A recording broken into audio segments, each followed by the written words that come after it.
Hello and welcome to the fourth episode of Lost Art of Conversations podcast with your hosts, Joe and Paul. Paul, here we are. Here we are again, number 4. Episode number 4. So today we're going to, the title of our episode is, Did You Know? Did you know? Right. Yes. So when we're talking about different topics, we kind of like to relate them back to the importance of conversations and what people gain from having conversations. Right. Yeah. I mean, you learn a lot of things from people in general. Talk to new people, talk to your friends, family. And I find when we just converse on a regular basis, you learn something new every day. Right. So I think that these will be just certain facts or certain things that we've learned maybe in the last few weeks or months or in general, and that we'd like to share. And the thing is that like with learning, just like when we had our podcast recently about our debates, right? If you say on social media or something that you like something, right? Somebody just puts a thumb down or a thumb up. Yeah. Right. And then there's your debate. There's your debate. Yes. Right? It's like yes or no. Right. Okay, And then thanks. maybe you post something on social media that you learned, like a really cool, interesting fact about something, and someone likes it. That's right. Right. It's not often that you get that back and forth where someone says, you know what, I really got something out of that. Well, they like it and it's done. Yeah. But maybe they're just liking it because they're, I'm going to appreciate this person saying these things. So yeah, I agree with them or I don't, or it doesn't matter. People just like things for any reason now. Yeah. You don't really know if they're understanding what you're saying or agree with you. Exactly. In its entirety, but they just kind of, thumbs up. And you can't, and you're not really asked to go in depth more. No. Right. It's just superficial. Not all the time. No. Yeah. And the reason I also like this topic is because, conversation starters, right? That's right. So I had, we had a vice principal at my school once, and her thing in the morning was that on the announcements every morning, she would end the announcements with a "Did you know?" It was like an interesting fact, right? And she was known for her "Did you know?" For "Did you know?" For her "Did you know?" And the thing is that even if people weren't crazy about the fact that she was saying "Did you knows," most people liked them, but even the ones that didn't, it created conversation. It created conversation within the class because we had kids saying or talking about the subject that was brought up in the "Did you know?" Right. And then teachers would have conversations about the "Did you know?" And then there were conversations with the vice principal, right? Because if you see her in the hallway, so it sparked conversations everywhere. It created conversation, That's right? With kids, right? And kids like interesting facts. Well, they like to know a lot of things as well, right? Yeah. Like my kids love to ask questions all the time. Yeah. I know most of the answers, but a lot of times they say, well, why don't we look that up? Why don't we figure it out, right? So I think kids want to outsmart you. Well, they're already doing that, Joe. I think they are. They are. So I think, just like Paul mentioned, I think maybe a lot of our "Did you know" facts are going to be about things that maybe we recently learned ourselves. I know most of the ones that I chose have to do with eating better and working out and things like that, because those are things that I've been doing more recently. And so because of that, something may have come up in the last few weeks where I was like, oh, you know what? I really want to get some clarification as to whether or not what I'm doing is actually correct. I think it's a good point, though. It's when the need to know something or need to figure something out, you want to go after looking at, figuring out what it is you need, right? Yeah. So it's kind of like, I think it's knowing things come from a need to know. Yeah. That's what I'm trying to get at, right? Because every once in a while it's cool to have some random facts. Right? Yeah. But that's more for like, laughing with friends, having some like just fun, superficial conversations. But a lot of times you learn something and you're like, wow, I have to do something at home. I'm looking something up. I'm researching something. Now I've learned something and then I could talk to someone about it. That's right. Right. Yeah. So we'll start with our "Did you knows?" and maybe Paul, you can start us off. Sure. I have a few of them, but I will pick, I guess, just, 2 or 3 of them just to start off. My main "Did you know" is this. So I am a big coffee drinker, as I'm sure many people out there are, Okay. to start off their day. So, another friend of mine the other day said, you shouldn't really drink coffee first thing in the morning on an empty stomach. Okay. And I said, well, why? Yeah. Right. So I said, okay, well, let me figure that out. Is that true? Yeah. Because they didn't really know the answer. Yeah. They just kind of said, no, it's not, it's not good for your stomach. Fiction. Right. Fact or fiction. It's not good for your stomach. And, it may affect you negatively in the long run. So I said, let me figure this out for myself. Yeah. So, I did a bunch of research over the last couple of days, and I said, this is a good topic to talk about because a lot of people, again, I'm sure before they start the day, they have the first thing they do when they wake up, they have a cup of coffee. Yeah.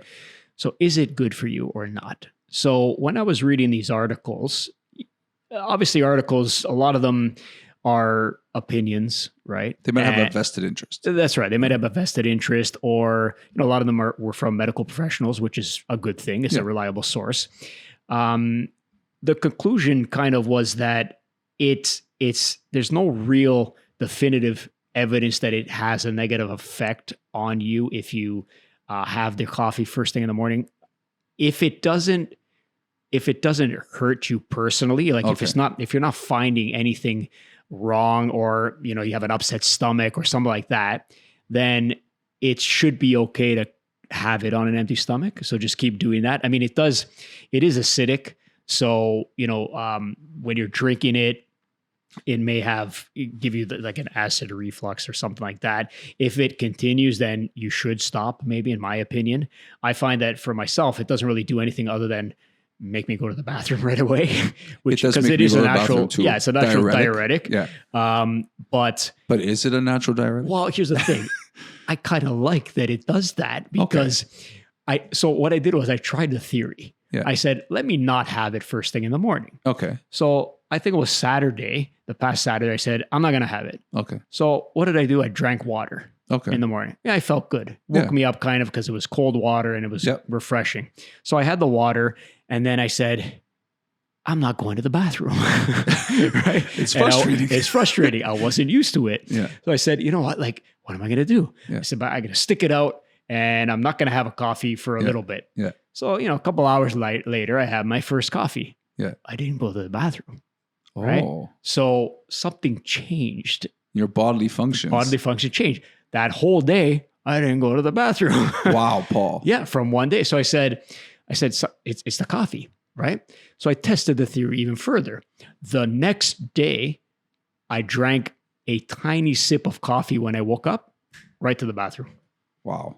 So, maybe it's a habit over the years where I'm used to drinking coffee first thing in the morning. Your body, I think, has a routine. It's a routine, yeah. And it just says, if you're not having coffee, you're not going to the bathroom. Deal with it. Yeah. So have a coffee if you want to stay regular. And that's what I did. But the point is this. So I did further research again, because that's what we do. And there's a certain practice to have for coffee drinking. So this is what it is. So in the morning, first thing in the morning, something called cortisol, which is a hormone in your body. Yeah.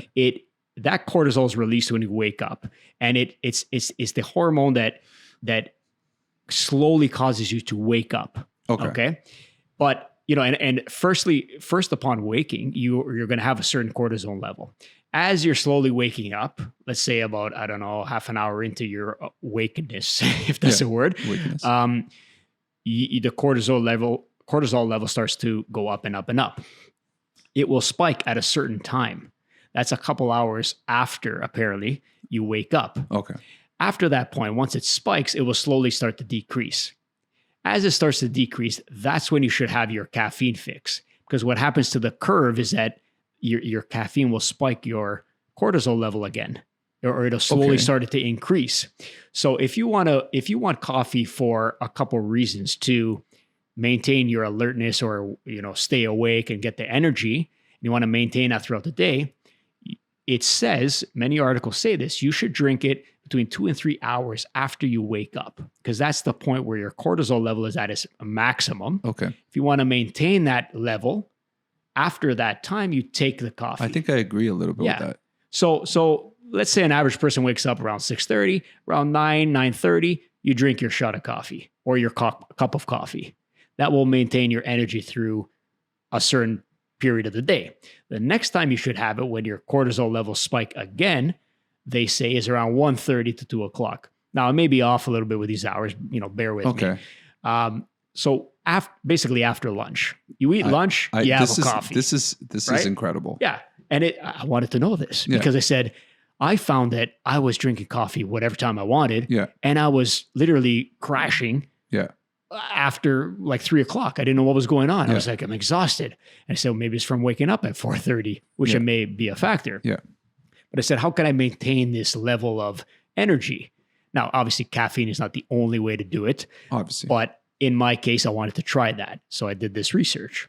So the times really to maintain your energy throughout the day are apparently, while using caffeine, are apparently 2 to 3 hours after you wake up. And then after lunch, let's say 1:30, 2 o'clock. Yeah. I agree with this. But if you drink caffeine, coffee in this case, after that, like around 3, 4 o'clock, it will keep you awake apparently, unless you're used to it, right? Yeah. So now the question is, what happens when you drink this coffee as soon as you wake up? You're screwing up your cortisol levels. So if you drink it right away, even though your cortisol level will increase, it'll give you that energy of alertness and wake you up. You'll start to crash because there's nothing to maintain that after. Okay. So your body's gotten used to it boosts up too quickly. Yeah, right. And then it crashes sooner, and then that's it. Yeah. Right. So I find the fix to that is to have multiple coffees to maintain that level.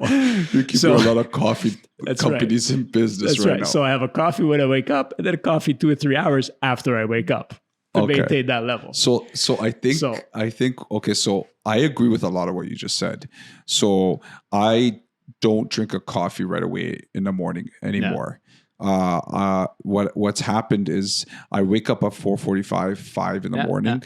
I make a large coffee to bring to work, and I don't actually start drinking it until probably closer to 7:45, 8 a.m., which is a few hours after my thing. And that makes sense. And I do get a little bit of boost of energy at that point. And then I tend to then drink water after that for a while because I'm having my snacks at school, my lunch, etc. And then I start to sip the rest of the coffee. Yeah. Well, that's another key thing that they said. Yeah, they said you should if you're going to drink a cup of coffee or so. First of all, they say you should drink around 3 to 4 cups, no more a day. Okay. Or else you're going to get jittery and it has a negative effect. I'm at about 2.5 probably. Yeah. So espresso is different. It's stronger. It's more concentrated caffeine amounts. I have espresso. Yeah. So they say that, or the research says that if you're drinking this coffee, you should sip it.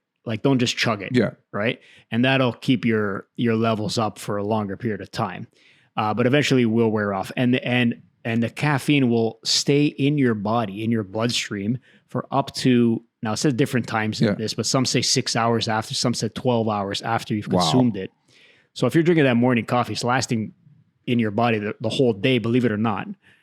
So my only question I had when you're going through all this is when you're talking about the levels, are those levels when you were reading up and stuff, like did it say anything about whether the levels were consistent among people, or is that something that changes? It has to do with your I think, now I don't know if I'm pronouncing it right, but it's called their circadian rhythm. So when you're sleeping, your body's natural rhythm of awakeness, and sleepiness or sleeping, right? Yeah. So it's different for everybody, I think. Yeah. But I think they do an average and they say, okay, more or less within this time frame after. Like one study said an hour after you wake up is fine. Okay. Right. So, but it depends on the body. And again, if it doesn't have a negative effect, it's okay to have it first thing. Yeah. According to expert opinions, if you will. But don't just, don't have too many throughout the day. Because look, if I have a coffee after 4, I'm awake all night. And I can't sleep.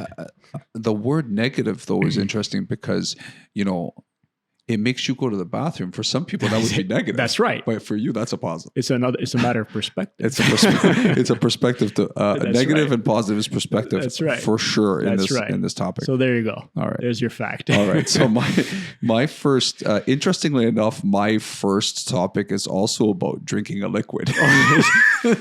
What kind of liquid? Interestingly enough, no. So I guess my thing is that one of the things that I find that once I went back to school wearing a mask at school Right. that I've struggled with is I'm not consuming the same amount of water as I used to. Interesting. Right. I have a big bottle of water. Yeah, that I can see that. I brought with me even to Paul's house here. But the thing is that and sometimes I find that I've not had enough water throughout the day. And I've always been really good with drinking water. But recently I feel because of having to take the mask off to drink, etc. Right? Yeah, it's just something that it's so much easier to drink water when there's not something in between. You're used to it now. Yeah. Now it's like, I have to take my mask off. I'm at work. You know what'll solve that problem though? Yeah. If you know those helmets that you wear at the football games, The sipping helmets. then you just put the tube in your mouth and just keep it there the whole time. No, I'm not wearing a sipping helmet to school, Paul. Maybe you should. I teach grade 8s. I think the grade 8s will make fun of me. That apart. Yeah, there'll be a tendency to make fun of. Yeah. So when I was doing it, I was getting a little bit worried that I wasn't drinking enough water, and that's where like the research came into play, right? I was like, okay, so how much water should I be drinking? I would actually like to know this because I'm the same way. I don't wear the mask too much at our office because just me and my business partner there pretty much. But yeah, I definitely do not drink enough water. So I actually went into it trying to get an idea of how much water to drink during a day, but I actually came out with something that was interesting even more. And the fact that I found was that drinking 2 cups of water before a meal can make you feel more satisfied, and it'll lower your calorie intake on average by about 13%. Was it because it fills you up or something? Or? Yeah. So if you drink 2 cups of water before breakfast, lunch, and dinner, you could save up to 70 calories per meal. Really? And over a year, that's 76,650 calories. How many pounds is that? 22 pounds, Paul. Come on. Just from drinking 2 cups of water before a meal. Before and after or just before? 2 for 2. 2 for 2. Yeah. I like that. Yeah. 2 cups of water for 22 pounds over a year. Wow. So that's interesting. That was kind of cool. And like I think a lot of this stuff is estimations. Obviously, it depends on body types, whatever. But a lot of that makes sense, right? Like, so people say that, like, when it comes to losing weight or maintaining weight, etc., that it's always about the exercise and the food, but the water, sometimes we forget about how much of a factor it can play. And you know what? I think drinking water definitely does fill you up. And like I know sometimes I say to my kids if they're hungry at night, oh, maybe you're just thirsty. Yeah. Well, here's a question. So pure, like just water, nothing else in that water. No, like you water. can't drink like a protein shake that's 90% water. Well, but then you're getting the calories that you were. Right. So it's basically a non-caloric water. Or it's going to fill you up. Water. Yeah, just water. It's going to fill you up, and you're gonna feel more satisfied. Right. And you're likely not going to eat as much food during that sit down, and maybe it's just because you would have overeaten because you thought you were hungrier than you actually were. You know what's bad though? Sometimes that I found this with myself the other day. Yeah. Where because I've gotten into, I guess, I don't know if bad or good habit of drinking a lot of coffee. Yeah. When I tried to drink the water first thing in the morning, like I said, it actually hurt my stomach a little bit. Oh, really? Yeah, because I think my stomach is saying, "Where's my coffee? Your body's getting used to stuff. It got used to stuff. Yeah. So it kind of went down the wrong way or something. But it was like, boom! I was like, oh man, that it's a sharp pain in my stomach. Yeah. Okay, it went away, but it's kind of like a shock, right? So that means to tell me, I'm not drinking enough water. I'm the opposite. I drink. That's the first thing I drink in the morning. I have a glass of water usually. And the thing is, the water has to be cold. Yeah. If it's lukewarm water, No. it's not good. No. If it's like room temperature, forget it. It doesn't have the same effect. No, It's got to be satisfying. I don't want The I don't want drink. my water to be warm. I don't want it to be soupy. I don't want it to be any. I want it cold. Have you ever drank hot water? No, I don't want. That's tea, Paul. That's tea. Not with the bag in it. I'm just saying, I think the name for that is tea. I think you're right. Yes, Okay. yes, you are. So anyway, I think it was an interesting fact. I think it's for people who are looking to make some subtle changes. I mean, okay, 2 cups isn't subtle because if you're not drinking much water, that's a lot of water. drinking man. 2 cups before a meal can be drowning. Yeah, it can be. Well, did they say if you drink like? Oh, I think there's a fact. I'd love to know if that's true or not. We got to look that up. But at some point, if you drink a ton of water every, like I'm talking liters, a ton. I'm talking liters of water in one day, it will drown you. Yeah, it will physically drown you. I think that's crazy. I think some people but even thought if you that was expel fake. the water when you go to the bathroom, like that is still like, I don't know if because I think there's going to be that absorption and not everybody makes it the kidneys, right? Yeah. It's got to get through I would like you. to research how that works. I think that's another episode, but I think I would like to research that. And this is the art of conversation, right? That's right. So when you have conversations about interesting things you've learned and you kind of just speak to people about it, then all of a sudden, right, your mind is racing and you're thinking like, oh yeah, what about this? I never thought of this, right? And that's what's lost in a text. That's a perfect transition to what your my next interesting topic fact is, right? Nice. Okay. So we're talking about once you start to realize things and you start to do that based on your realization. So I need to drink water. So many people who are listening may go out there and start drinking more water. Yeah, maybe. Right? Yeah. And they're going to start seeing facts about water and things like that. So why is that? So here's the point. Okay. Why is it that we start to realize things when we realize them? I will elaborate on that. Okay. There's something. You better elaborate. I'm going to elaborate. Now, I don't know if people out there have heard of what this is, but I told my kids the other day, and they can't stop saying this term. Okay, I can't wait sentence. for this. It's called the RAS. Okay, it is in your brain. It's a bundle of, I think, nerves or something at the base, the back of your head in your brain. It's called the RAS. Stands for Reticular Activating System. I've heard of this before. Okay, so what does this reticular activating system do? Okay. Say that 10 times fast. I don't think I can. Okay. So what does it do? So have you ever talked about a subject, for instance, drinking water? Okay. Or you're saying, I really love blue cars. Okay. Right? I really love blue cars or I even don't, red cars yeah. or anything. Okay. You talk about anything. You're going to start seeing that thing more. Oh my gosh, Paul. You're going to start realizing that thing, right? So think about this. If you say zebras, I'm going to talk about zebras. Let's talk about zebras, right? Yeah. You will start to want to notice, you'll start to automatically notice Zebras.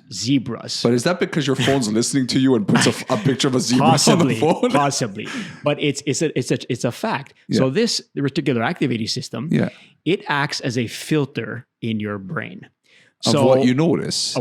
But also you are noticing there are millions of things happening around you every second, right?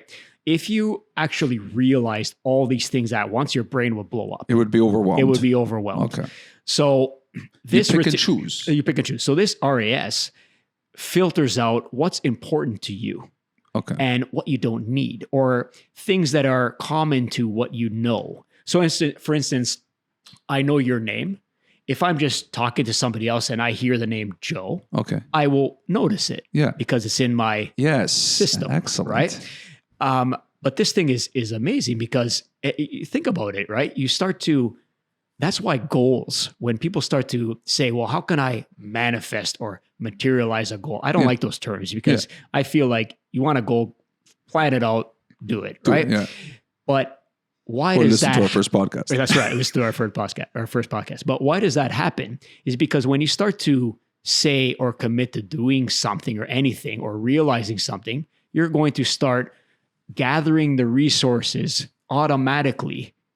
Right? Your brain is going to automatically try to look for those things to help you get that item or get that Like when we were goal or looking get for that. these facts That's right. that go with something that we care That's about right. currently. That's right. So really, this is an amazing system, and it's kind of like a But is it just list? But okay, so just to, so that I'm clarifying this, it could be like the mere mention of the word, for example. yeah. Well, think about it. Let's say you want to buy a new car. Yeah. I'm going back to cars again. Yeah. So forget the colors. Yeah. Okay. You're going to go buy a new car. You've researched it. You're looking at it, and you really like it. You're thinking of going and doing it, right? Yeah. You're going to start noticing that car, everywhere you go on the road. More of that. Whereas before, you may not have noticed it, but there may be the same number all the time. You just didn't notice it because you weren't focused on it. Yes. Okay. So then with that argument and with that being said, so now as a teacher, Right. if I go behind my students Right. and say math, That's right. does that mean that when I'm teaching no, math? I think well, listen, repetition is the key to learning. Obviously, that's extreme, right? No, but I think it's more like where you kind of have to make them aware of it. Yeah, it's not more like awareness. Yeah. math. It's more like, okay, this is math. This is what it is. Yeah. Let's talk about it. Then they're going to start to realize numbers more. Yeah. They're going to start to understand it. They're going to start to, hey, look, numbers are used in everyday life. Yes. And they're going to start to notice that more Yes. because they're filtering it of course, right? Because Yeah. one of the things I do at the beginning of the year with math is we talk about math. It's everywhere. Right. Yeah, and I make them do It's these everywhere. math, it's everywhere posters. That's right. And they have to like demonstrate to me where do they see math. That's right. Yeah, and then all of a sudden they come to this realization, like, oh my gosh, like it's true, it's everywhere. Like It is everywhere. if I didn't understand even patterning and rhythm, I wouldn't even know how to brush my teeth properly. That's right. Right? Because that's a pattern. That's a rhythm. Right? Even walking. That's right. Right? Yeah. So it's cool that you said that. That's really cool. And it's like I have read about it before, but I think that people out there listening, check it out. I mean, try it out. It's that actual. You're going to start to notice things more now. And my favorite thing about this fact is that I can picture your son Marcus saying those words. They could have stopped saying it. They're just like reticular activating system. And they kept saying, it's like, you know what that is? That's the RAS, the reticular activating. It sounds like they should be on Back to the Future. You know what? Maybe see now that you've mentioned that, yeah, people are going to start noticing Back to the Future. Yeah. Right? Yeah. If we keep talking about it, yeah. I'm telling you, they're going to notice it. Excellent. That's All a good right. fact, There Paul. you go. That's a really interesting There you fact. go. So my next fact is regarding something that I used to hate. Okay. I didn't give it a chance. Like detest or I would say dislike. just okay. All right. Don't want to have anything to do with. Okay. I think for the longest time it was texture based. Okay. Texture's huge, as we said before. Tactile things are very and so I guess there's hope in the future for other things that I don't like that are texture based, because this thing was able to make a jump from dislike to like. Yes, but are you talking? Okay, I'm sure you're going to elaborate, but are you talking about texture eating? Yes. Something? Yes. Or, yes. okay. Yeah, okay. 100%. Not touching like no. well, maybe that too. I mean, but- that too. yeah, That too. I don't like dealing with this when I am dealing with it. Okay, go But ahead. I'm I would like talking to know about- what this is. Paul, I'm talking about the avocado. Oh my! I love avocados. Okay. Man. I do not picture my life now without an avocado in it. They really pump that at you now. Like on TVs, there's the avocados from Mexico. That Yeah. And it's everywhere, Avocados from man. Mexico. Paul, avocados are fruit. What? I just blew your mind, Paul. It's what I didn't even think better of that. We I never treat it thought- like a vegetable. I never thought it was even a fruit or a vegetable. It was an entity. It didn't even cross my mind, to be honest. You actually, it's funny you say that, because I never thought about it too. It was just an avocado. Now, It's why its is it a own fruit? food Because group. But is it a fruit because it has a seed or a pit? Is that a classification of a fruit? Look, I didn't go into specifics. I see. For the longest time, I've known that it's a fruit. Okay. I came across when I started looking into an avocado, when I started enjoying avocado, Right. I found out somehow that it was a fruit. Most recently, kind of like arguing about it with my family about whether it's a fruit or vegetable. So I wanted to make sure. Well, it's kind of like the tomato. Tomatoes are fruit. See? So, yes, factually it is. Factually. But in real life. What do you mean in real life? The tomatoes are fruit. People think it's a vegetable, but it's not. It's a fruit. Yes. So it's a fruit, Paul.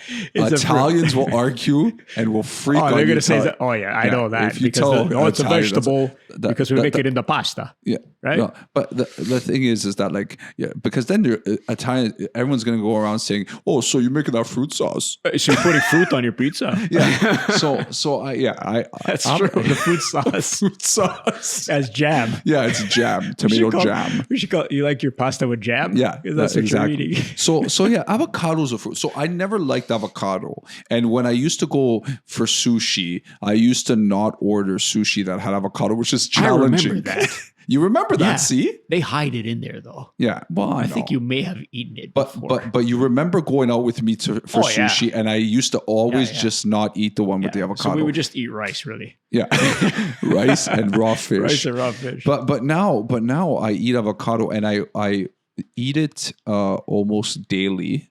Okay. I think we do too, yeah. And the extra fact that I want to add to the avocado being a fruit and not a vegetable is that one of the frustrating things about an avocado, aside from getting that big seed out of it, the pit. Yeah, sometimes it's hard. Right?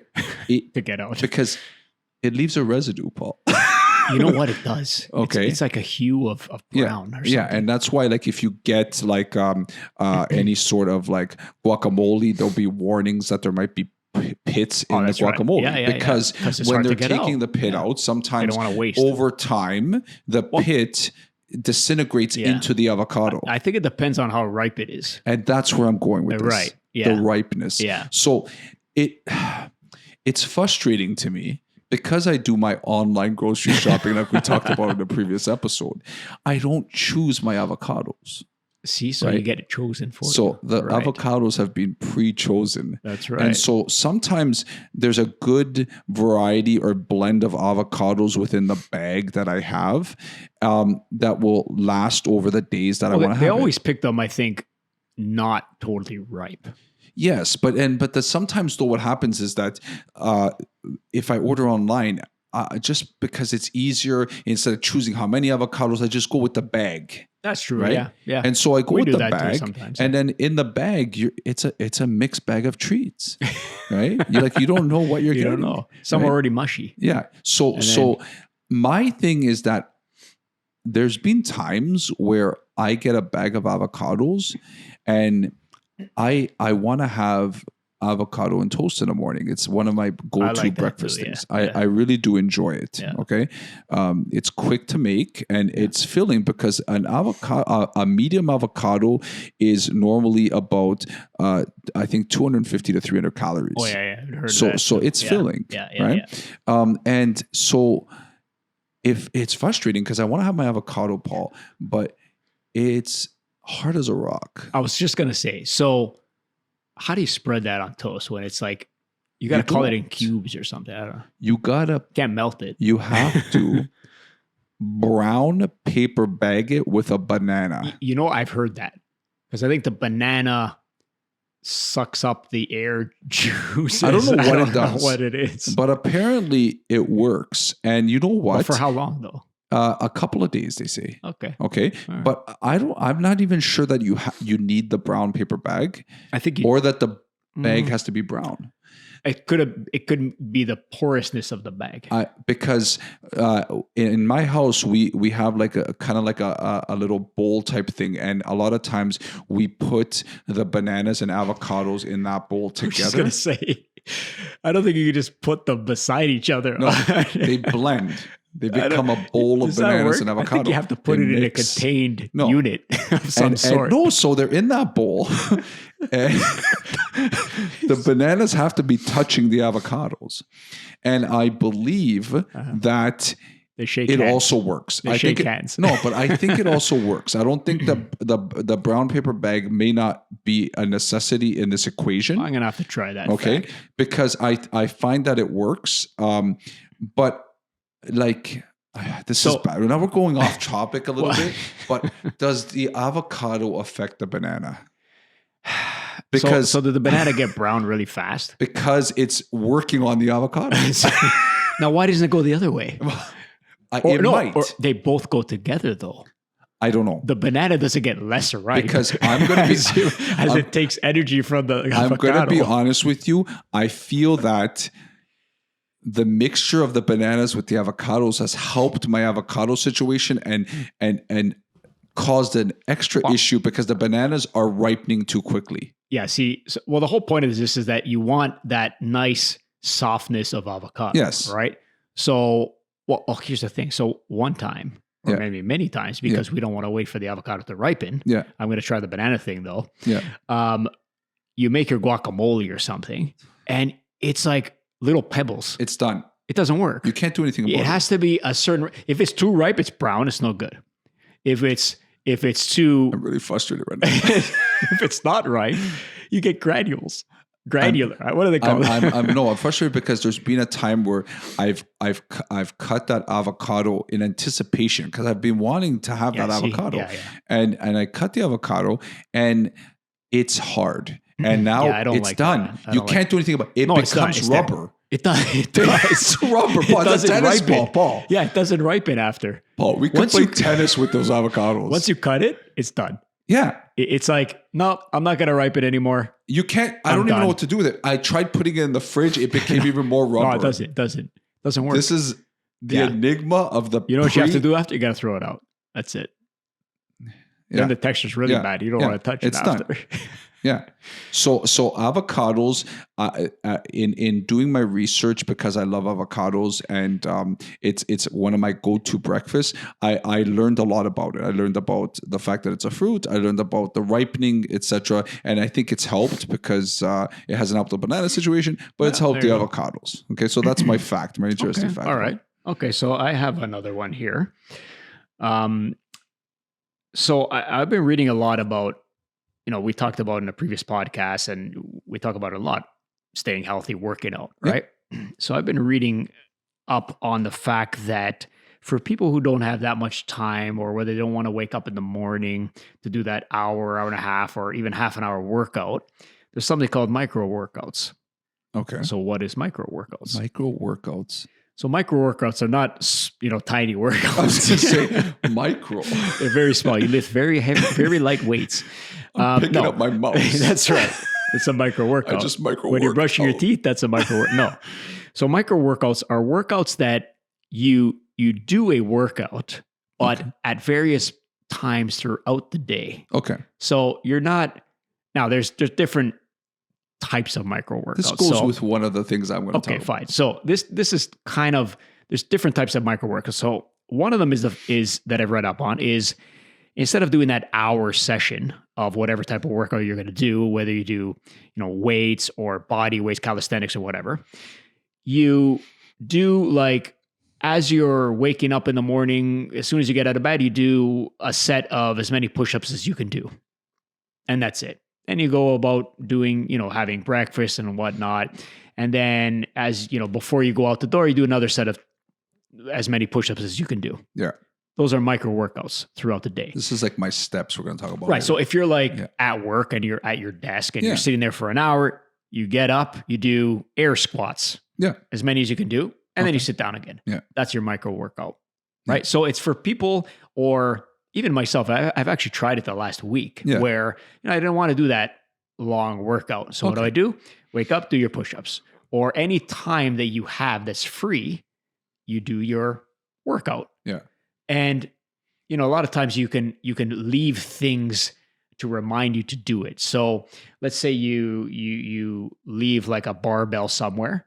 Whenever you pass that barbell, you lift it up and you do a set of biceps. Why though? Because previously your mind, because your reticular activating system, knows that's related to workouts. That's right. So you're going to see it more. You're going to start to do exercises wherever, right? Yeah. Now, obviously, there's a debate of whether that's more effective or as effective or not. But I found that when I did, heavy, long workouts, I'm tired, Yeah. man. And I find that if you're doing the micro workouts a little bit throughout the day, you could do more sets, more reps of those workouts because you've had time to rest and recover in between. Yeah. So, I mean, people listening, there could be a big debate out there, fine. But I was testing it out. I think it's a good still idea, yet to though, determine. because of the fact that I think what you're saying about the micro workouts, it's very dependent on people's schedules, right? All right. And even just like what they have available to them Right. with workout. Like if your workouts are basically gym workouts and you're going to the gym, well, lot of then time. obviously that doesn't work out for you, the micro workouts. But for people. And I think a lot of people fall in this category that they want to try to find time somewhere to work out. If you don't have time to do one set of something, yeah, I don't know what to say, right? I mean, there's time for that. And I think it's, maybe a lot of people will start to do that, right? Try it out. Do a little bit, do a couple sets of air squats before you go to work or something, right? And I think that at least you're doing something. Exactly. Right? You're getting something in there. Now you can't do that cardio for half an hour, but maybe set a day for that, right? Yeah. The other form of micro workouts is kind of like a HIIT workout, HIIT, which is I've seen that before. Yeah, it's basically like you do as many reps as you can until failure, stuff like that. Yeah. That's the other kind where you do kind of a circuit, but only for like 10, 15 minutes. So you do like chin-ups, then right into push-ups, wait 10 seconds, 30 seconds, right into push-ups, right into air squats or whatever it is. Then you do that 3 times and that's it. That's your workout. Yeah. 10 minutes, 15 minutes, done. Yeah. That's another form of micro workout. Which is, it's more of like increasing your heart rate. Yeah, because it's more of a circuit where you're using cardio, your little rest in between, and you're getting that aerobic exercise as well, right? Yeah. But if you're doing, a lot of people work out and they're like, they spend hours and they're barely doing anything aerobic, right? Yeah. They're okay. I'm going to do one set of chest press and I'm going to wait 2 minutes and I'm going to do another set. And it's like, it just drags on, right? Yeah. But I've actually tried it the last week or two, and I find that, it's it's very tough to do that circuit kind of training. So, I mean, that was my next, I guess, did you know? Yeah. So I think it can be beneficial and it's better than doing nothing. It's an interesting fact. Right. And I think it's for somebody who's just getting into trying to make like subtle changes. That's in another their lives, thing, right? Yeah. It's not something that's too extreme. It's doable by just like an average person. You might not need that much equipment for it. For people getting into working out, they could just try a little bit at a time until they work up to it. Get your toe wet. Get your toe wet. Was that episode 1 or 2? So you know what? My next one actually was going to be another one, but I'm going to talk about the steps because of the fact that it kind of goes with what you're saying, right? Yeah. So, with me, I don't have time to do big time workouts, right? I don't want to go to the gym, like I said, because of the beast in heat, and I driving there, all that stuff. I don't have the equipment at home really. Not really into like exercise videos and stuff like that. I'll do like treadmill, bike, maybe stuff like that. So I got into the steps, right? And trying to do more steps during the day. And like when I'm walking and getting steps done, it's at a pretty fast pace, right? So I think that's one of the key things. But in doing the steps, what I wanted to do is I wanted to kind of get an idea as to like what I was already doing and what did that say about my lifestyle? Like, was I doing enough? Because if I'm not doing other things and the only thing I'm doing is steps, right? Then is that going to be enough, right? And so I did some of that research and I found that before I actually like specifically started paying attention to increasing my step count by doing a lot of what you were saying, the micro stuff, right? Like not doing it all at once. Like I don't just say to myself, gradually okay, get into it or yeah, gradually step up to it. I'm not going to go and do 15,000 steps all at once. Yeah. No. But what I found was that this is a good transition. Yeah. Because you're building up to it. Yeah. So what I found was that when I was tracking my steps before I set a goal for myself, I was getting between 7,000 steps to about 9,000.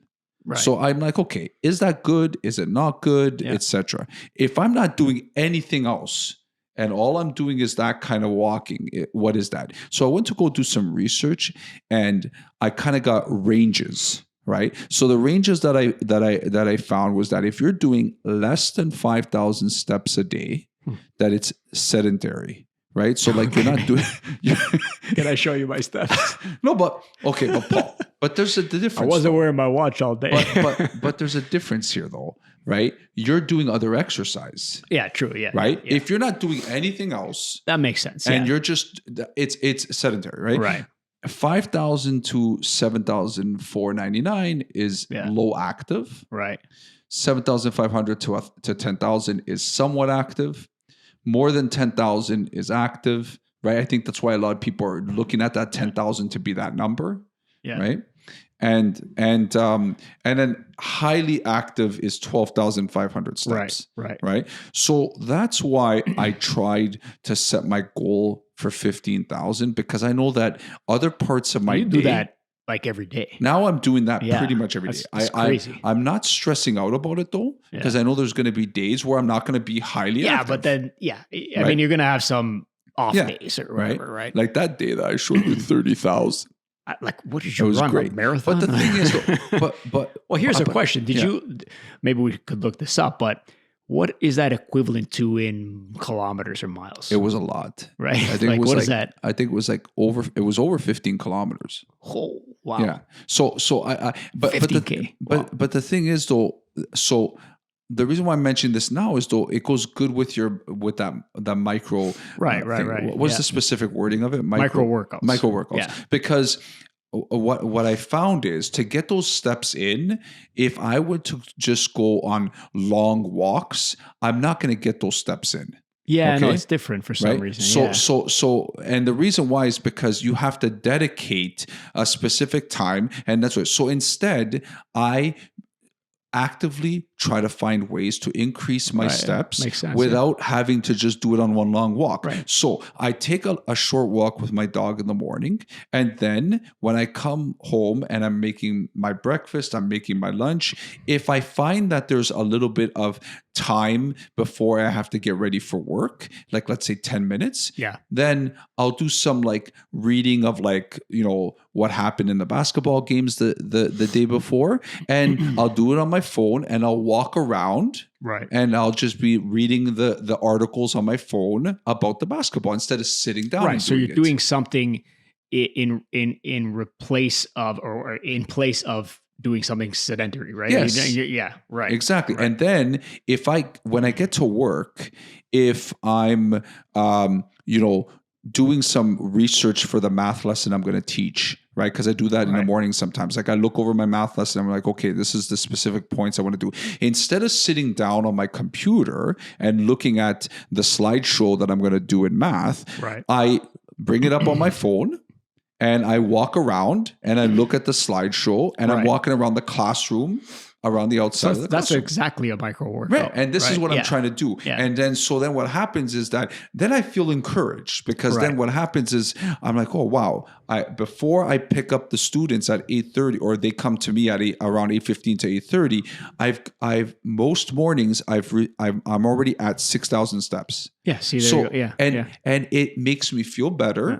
And now I know that even if for the rest of the day, I just don't get any workouts in, like walking workouts, I'm probably going to get to 10,000 plus just naturally. But you're also, all this, what you're saying to me is that it's setting the goals too, right? Like we've talked about this before, but exactly.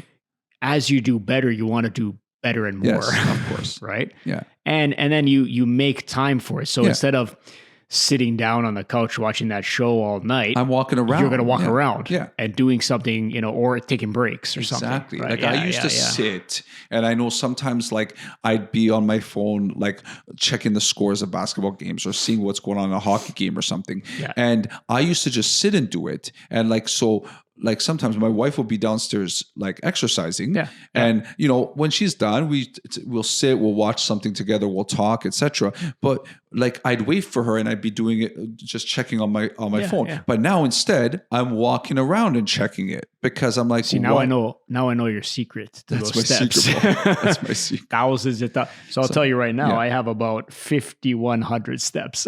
Well, that's 5,100, and then so I've got if we could do a walking podcast, 12,500. That's a lot, right? That's a lot, right? But I see, but I'm not stressed about the hitting the 15,000. Yeah, because you've gotten in enough that it makes you satisfied. Yes. And exactly. that's all it is, right? So that's my next thing. I kind of got an idea. And again, these numbers, we always get these numbers, right? From like websites, from like people tell you got to do this, you got to do this, right? These numbers aren't for everyone, right? Like if you're doing other workouts, right, then 5,000 steps might be enough for you, because if you're lifting weights, you're doing all this other stuff, right? Yeah. But if you're sitting on your butt all day, well, that's a different and story. then on top of that, you're not getting in any steps at all. Then it's not gonna it's gonna lead potentially to some physical issues.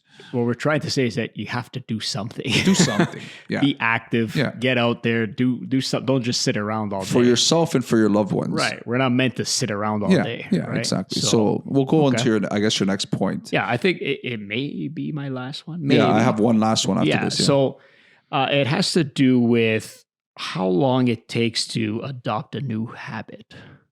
Interesting. So, Cool. Now, this is just, I guess, not 100% factual or research. I'm sure there's been, a lot of research on this topic, but the days vary. So I'm going to go by days. So what I've read in many sources are that it takes about 21 days to form a new habit. Okay. Some say between 18 and 1 year. Okay. Or 365 days. But on average, it says about 21 days to adopt a new habit. And then you have to obviously stick to it thereafter. But hopefully it's habitual after that point. Yeah. And I find that it's kind of true because, for instance, for myself, when I wanted to first start working out in the morning, I said, okay, what's going to get me to wake up and do that? Right. So when you first wake up, a lot of us are just, there's nothing there to trigger that new habit that you want to get into. You wake up and you're like, okay, you have to force yourself to work out. Yeah. Okay, well, a couple of things you have to get into. Go to bed earlier. That's a new habit, to wake up earlier. But one of the things that I found was effective is that I put my workout clothes right beside my bed. Cool. Right? Cool. Yeah. So that's like, I said, what can I do where it's going to just make me feel like I have to work out? So what do? As soon as I get out of bed, it sparks your reticular. It sparks the reticular activity system. So you got to learn that word. I can't say that word. So RAS. RAS for short. So when you when I said I was going to start doing that, it worked, right? Yeah. I said, I'm just going to do it for a certain amount of days. Yeah. And now it's automatic, right? What I do, I put my running shoes beside my bed, put my shorts and my shirt beside my bed. As soon as I woke up, got dressed. It's routine. Done. Right. So what does that mean, right? So one of the main things to habit formation was like, there's many things, but one of the key things is their environment around you. So let's say you want to start eating more vegetables, right? Okay. Or fruits or whatever. So do you notice that when you come home from, when you order online shopping, it comes to your door. Yeah. You put it in the fridge, you put your fruits and vegetables somewhere in the fridge. Yeah. And that's it. They're hidden. You don't see them. Yeah. So you're more likely to not eat them. Okay. Right? But what if you get into the habit and that's why you hide chips and you hide chocolate. Well, that's why, right? Yeah. That's the next habit formation. If you put an apple on your counter, which we do, you're going to Honey see Crisp, right? Those are the best because they have a label. So you tend to want to eat it. Yeah. Right? Now, if you're putting chips there, that's the bad habit. You don't want to do that. But environment is definitely a thing of habit formation. So if it's not seen, you more likely won't do it. If it's not readily available, you more likely won't do it. So again, working out, you want to do that, make it readily available to yourself. Put a weight beside your bed or something to trigger that, that will say to you. If you hit your foot on that weight bar. Well, that's a problem. Yeah. But that'll say to you, okay, as soon as I wake up, there's the weight, I'm going to work out. That's awesome. It's that step-by-step Great process. idea. Yeah. And eventually it'll be automatic. If the weight's miss or the clothes are missing that one day, you'll be like, where are my clothes? Yeah. Right. So it'll change. Because your mind is like, what? Right. And the next thing is make it difficult, make it not obvious. That's the way to get rid of a bad habit, right? So the chips, put them in the pantry, put them somewhere out of the way, get all the bad things out of your viewpoint, right? Just like when they say, when you get those people on TV who are like trying to whip people into shape. Yeah.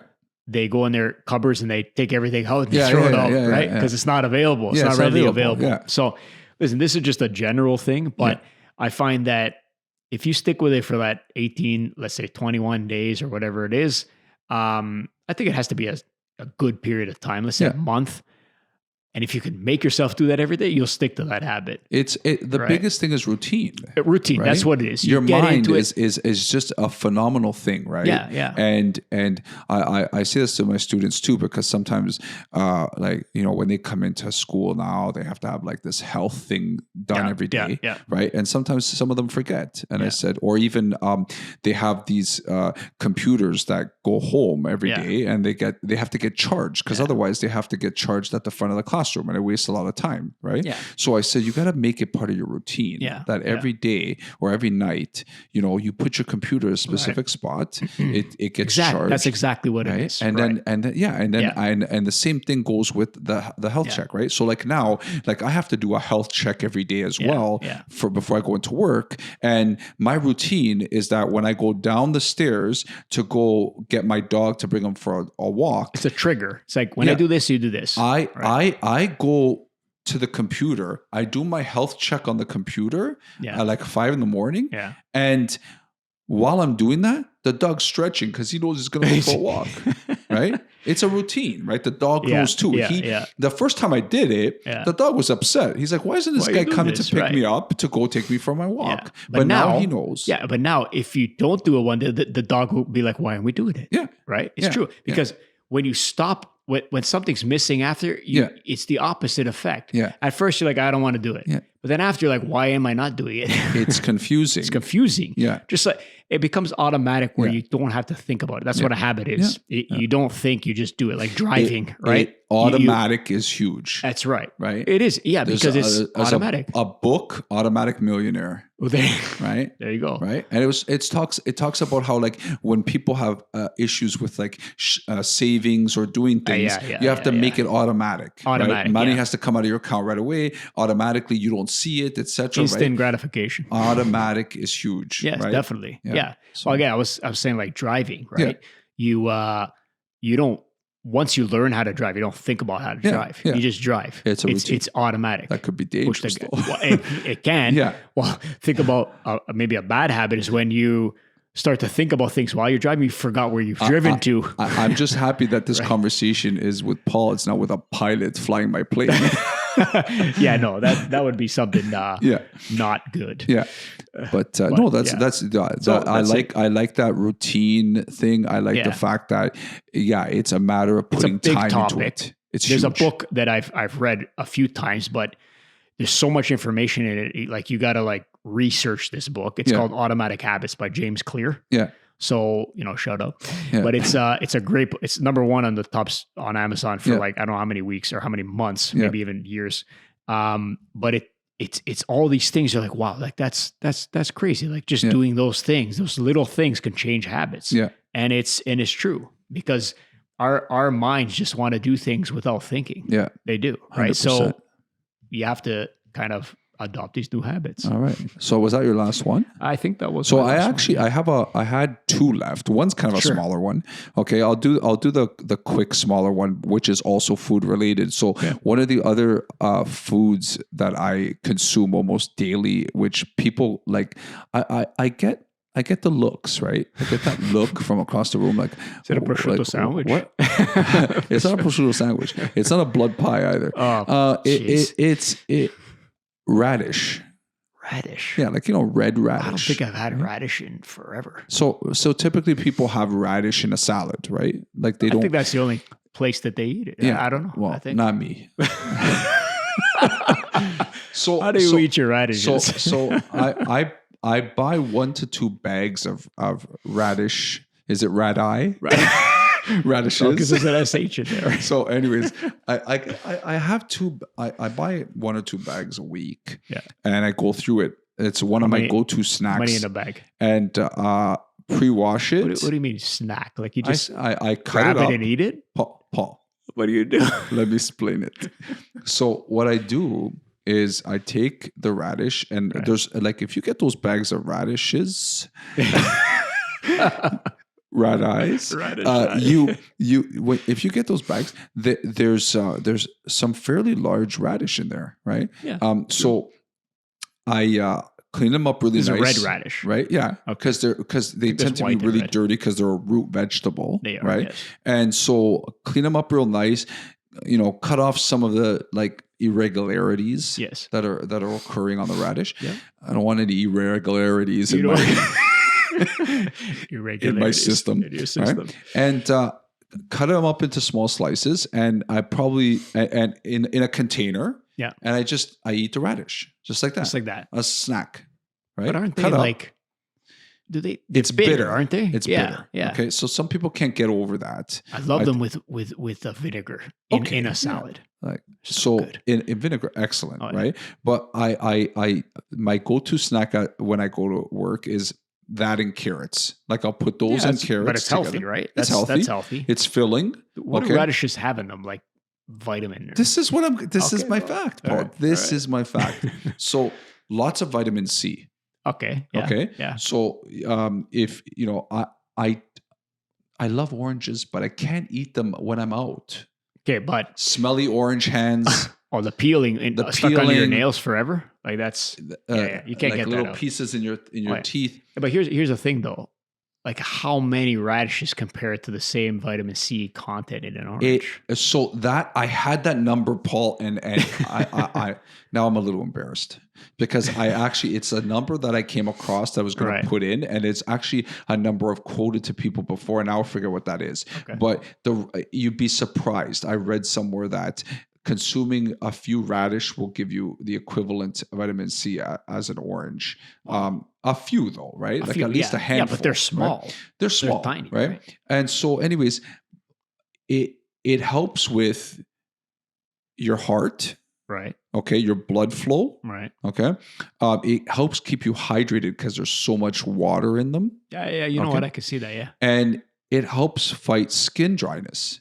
Really? And overall, it helps your digestive system. We should eat more of them in the wintertime then. Yeah. And to be honest with you, I've historically had a lot of stomach issues. And when I started eating radish, it's helped a lot. Are they more common in like, is the season in winter or is it in summer? I don't know. Obviously, they grow in, Now I want to research more. Where it's sunny or whatever. I want to research more. Yeah. Now. But well, you said it's for skin dryness because a lot of people in the winter. Yeah. But is it in season, if you will, in winter months? I think that the skin dryness is completely because of the fact that it's such a hydrating vegetable, right? Like there's a lot of water absorption in the radish, and so that's the thing. But it's a good. I really recommend it for people that are watching and listening that you try it, right? And I think there's a lot of things on websites and stuff on like how to get over that bitterness because there's some people just can't get over that bitterness. I honestly like it. I like the. But I don't know if I can eat them like that because to me, like just without anything, because to me it seems like eating an onion. Like I don't know. I know what you're saying. Or eating a potato. More like an onion because of the bitter taste. The bitter taste. I don't know. Okay, onions seemed like they're more juicy. Yeah. I've never bitten directly into an onion. But there has been a few that I've tried that were so bitter that like I was gonna cry. Well, there you go. It was strong. There you go. for the most part, it's not that bad, right? There's a few like bad apples. They're bad apples. But they're not Bad apples. radishes. Yeah, bad radishes, red eyes. Red eye. But I think it's radishes. yeah, I'm pretty sure it's radishes. I think it is. But yeah, there's definitely a few that are a little bit too bitter for me as well. But I don't mind the taste. Okay, so that's a quick one. I just wanted to give it out there because of the avocado too, etc. So my last one, which is my main one, is over time, like I'm always trying to find ways to keep my mind active. Oh yeah. And I'm a math person. You know what? I wrote something like this down, but I said, I'm going to see if Joe does it. Yeah. If Joe mentions it. So the thing is that I do a lot of like logic problems.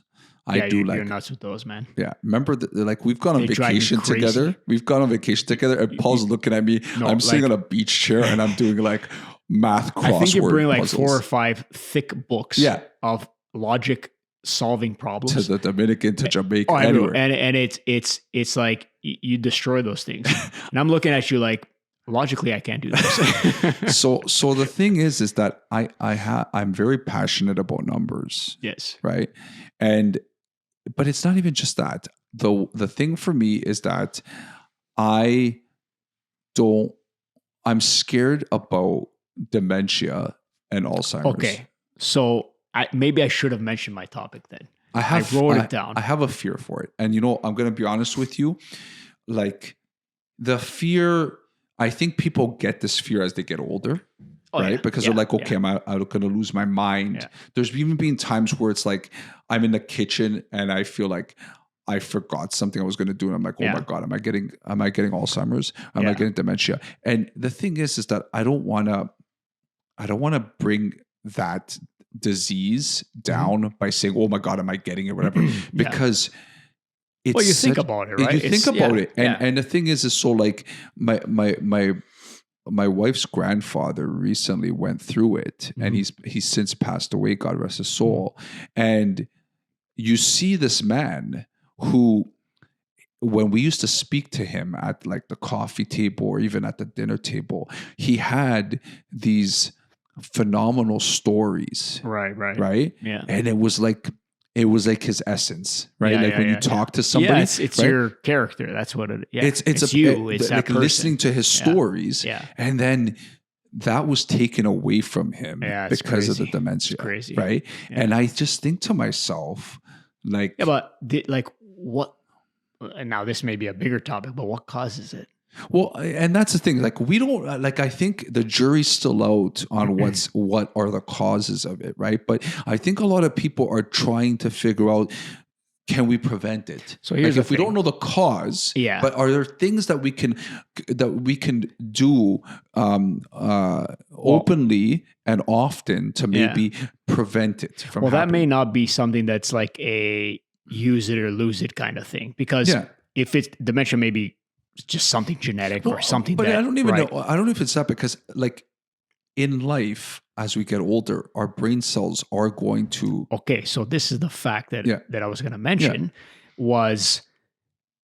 So the brain has something called neuroplasticity. Yeah. Right, where you're constantly learning, getting new neurons built and tied together. This is what I'm talking about. Yeah. So I was listening to something a couple of weeks ago, a video about, there was a doctor talking on another podcast, and they were mentioning that a lot of people think that the brain loses its neuroplasticity or those connections later on in life.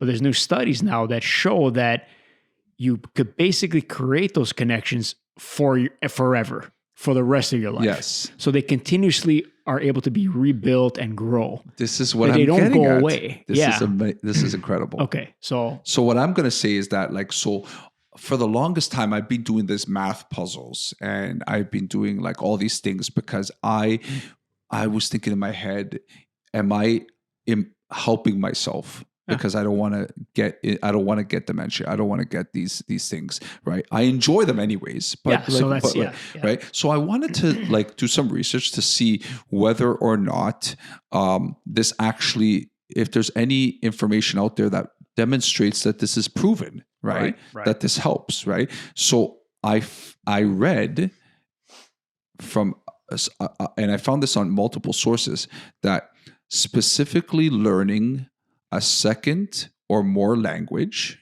Yes, I've heard that. and learning mathematics beyond your current understanding over a prolonged period of time. So there you go. And that's what this doctor was saying as well. Because you're creating new connections. It's not about kind of learning what you already, not learning, but reiterating what you already know. It's about doing something that you don't know, pushing your mind to learn something new over a long period of time, like you said.